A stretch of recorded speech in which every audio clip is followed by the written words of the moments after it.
Part 6, the duality of will.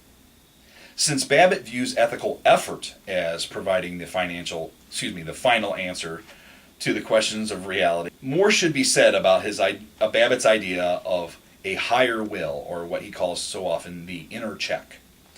This is a subject poorly understood by most of his interpreters. Babbitt's doctrine is summed up in these words, quote, "I do not hesitate to affirm that what is specifically human in man and ultimately divine is a certain quality of will, a man that is felt in its relation to his ordinary self as a will to refrain."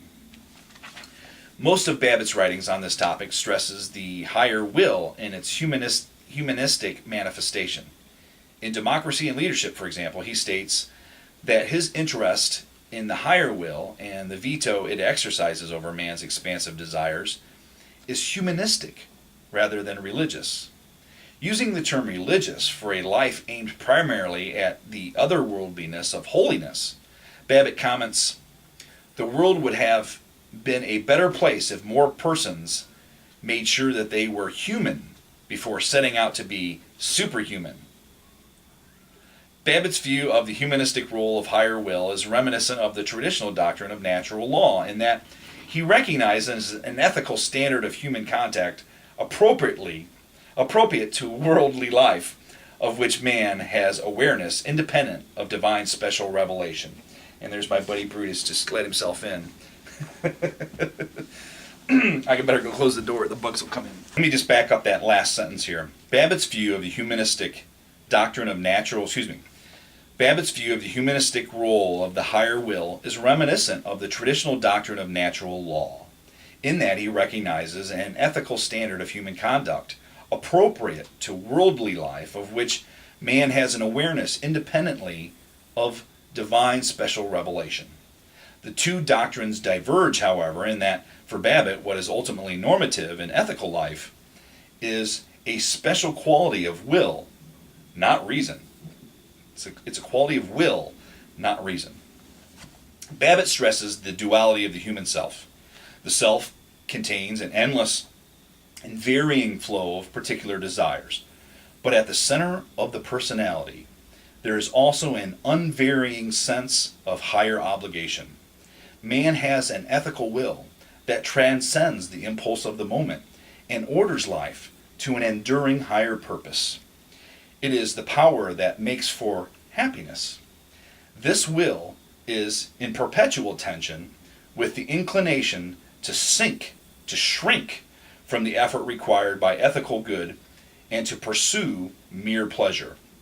A Christian may think of the words of Paul that, quote, "I delight in the law of God in my inmost self," unquote, but that, quote, "when I want to do right, evil lies close at hand," unquote. Man's strong propensity to let the urge of the moment overpower ethical obligations, Babbitt calls, with emphasis on different aspects of the same phenomena, the ordinary, temperamental, natural, or lower self. To the extent that this self is dominant, the potentiality for harmony in the individual and in society is thwarted. The self-indulgence of the ego begets conflict. The higher will, in contrast, censures what is destructive of man's higher humanity and his capacity for community. As the power that defines the quality of goodness, the higher will is the same in all men. To the extent that they order their impulses from within this will, their lives are harmonized. This does not mean that ethical discipline obliterates diversity. The authority of the higher will is universal, but it works through and circumstances of particular individuals. Its effect is to dignify individuality and diversity by making them vehicles for a higher purpose.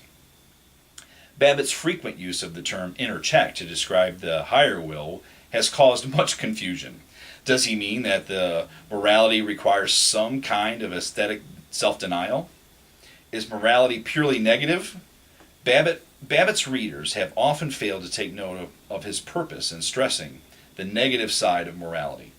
He uses the term inner check in opposition to many modern ethical theorists, Rousseau prominent among them, who deny or underestimate the importance of the duality of self.